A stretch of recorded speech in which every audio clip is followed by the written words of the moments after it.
wahai Sai, kenapa setiap kali saya mencetak foto saya, foto Anda di kamera saya ini, selalu wajah Yesus yang muncul. Coba lihat, ketika diperlihatkan, itu reinkarnasi saya yang terakhir, kata dia. Itu reinkarnasi yang terakhir, dan sebentar lagi dia akan datang. Kapan? Ya, sekitar 8 tahun lagi.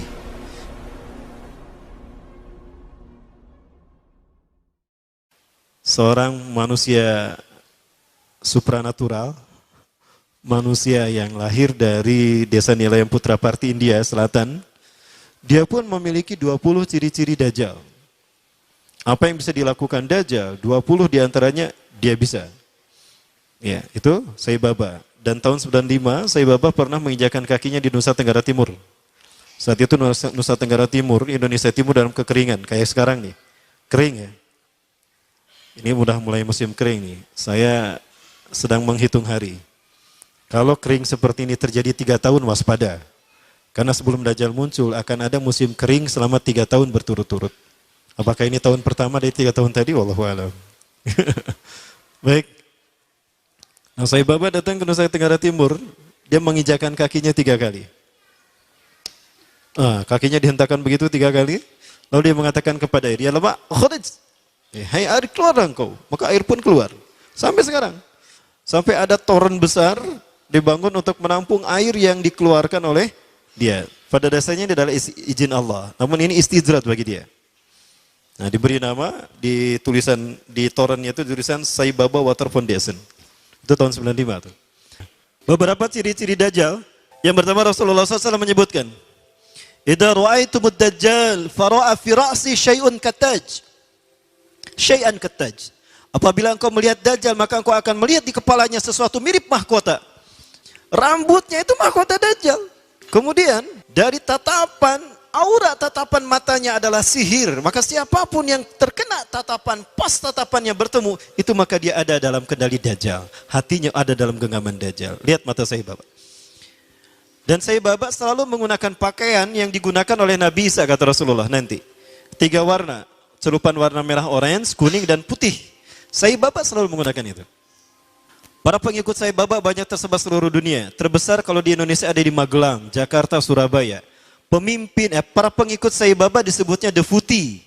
Pemimpin Deputi Indonesia. Nan Krishna ini adalah pemimpin pengikut Sai Baba. 20 ciri-ciri Dajjal ada pada Sai Baba. Ada seorang fotografer yang biasa memfoto Sai Baba. Setiap kali dicetak dari kamera film, dari roll kamera yang dijepretkan ke Sai Baba, selalu muncul wajah Yesus. Makanya berkata, wahai Sai, kenapa setiap kali saya mencetak foto saya, foto Anda di kamera saya ini, selalu wajah Yesus yang muncul. Coba lihat, ketika diperlihatkan, itu reinkarnasi saya yang terakhir, kata dia. Itu reinkarnasi yang terakhir, dan sebentar lagi dia akan datang. Kapan? Ya, sekitar 8 tahun lagi. Ya. Nah, kemudian ada pesawat di Venezuela ketika take off, baru 2.000 atau 3.000 kakian, itu terjadi turbulensi. Ya, pilotnya sudah pasrah saat itu. Kopilotnya keluar dan berkata, siapa di antara kalian yang menjadi pengikut Sai Baba? Ternyata pramugarinya, saya. Cepat berdoa untuk Sai Baba, minta kepadanya agar dia menolong kita. Maka dia kemudian masuk ke ruangan tertentu, dia berdoa kepada Sai Baba. Entah gimana doanya. Apa yang terjadi? Awan berkumpul membentuk tubuh Sai Baba setengah badan. Dan awan tadi bergerak mengelambaikan tangannya. Maka seketika itu pula turbulensi hilang dan pesawat itu normal kembali dan bisa mendarat di tempat tujuan. Landing dalam keadaan aman. Nah, ini Sai Baba. Berikutnya juga masih terkait Sai Baba. Ada seorang janda punya anak 4. Dia datang pada Sai Baba dan berkata, wahai Sai, Anda adalah Tuhan kami. Anda Tuhan saya. Saya seorang janda sudah 4 tahun ditinggalkan oleh suami saya. Saya punya anak 4, kami miskin Sai. Kami ingin merubah hidupnya. Anda adalah maha kaya Tuhan kami, tolong kami beri karunia. Sai Baba hanya menggerakkan tangannya, maka emas keluar dari tangannya. Diberikan pada wanita janda tadi.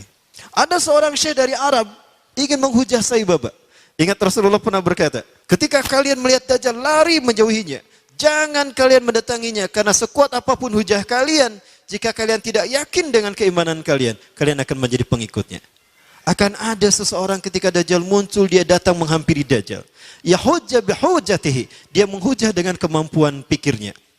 fasara tabi'an lahu haqqa tabi'in. Ternyata dia menjadi pengikut Dajjal yang setia.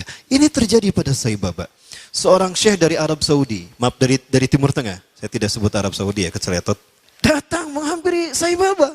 Sai Baba berkata begini, kamu ragu saya Tuhan kamu? Coba apa yang bisa dilakukan Tuhanmu, saya akan melakukannya. Maka apapun yang diminta oleh syekh tadi, Sai Baba melakukannya. Maka apa yang terjadi? Syekh tadi menjadi pengikut Sai Baba yang setia. Baik, kita masih bicara Sai Baba. Suatu saat Sai Baba pernah diundang ke Amerika. Sekelompok petinggi militer Angkatan Darat Amerika kehilangan sebuah dokumen. Dan yang tahu hanyalah seorang jenderal yang bernama Conner. Jenderal Conner ini sudah meninggal. Maka dipanggillah Sai Baba. Ketika Sai Baba datang ke jasad Jenderal Conner, dia menaburkan tepung vibuti. Menaburkan tepung vibuti yang langsung keluar dari tangannya entah dari mana. Maka dengan cara diusap, sebagaimana Nabi Isa AS membangunkan jasad yang sudah mati. Maka apa yang terjadi? Jenderal Conner bangun. Maka ditanya, di mana arsip itu? Oh, arsipnya di sana. Dia pergi, diantar pakai mobil, dibukakan arsipnya. Ketemu arsipnya. Udah ketemu arsip nama, plak deh, mauti gitu. Itu jin yang masuk ke dalam tubuh Jenderal Conner. Kalau Nabi Musa alaihissalam menghidupkan yang sudah meninggal dalam kisah sapi betina, Al-Baqarah itu nyata. Nyata betul-betul hidup. Di mana dipukul dengan sebagian dagingnya kan? Fadribuhu bi ba'diha. Pukul dengan sebagian dagingnya. Itu betul-betul hidup. Sama Nabi Musa ditanya, man qatalaka, siapa yang membunuhmu? Culang-cilang mana ngebunuh saya? Oh itu, qatalani banu akhi. Udah gitu mati lagi.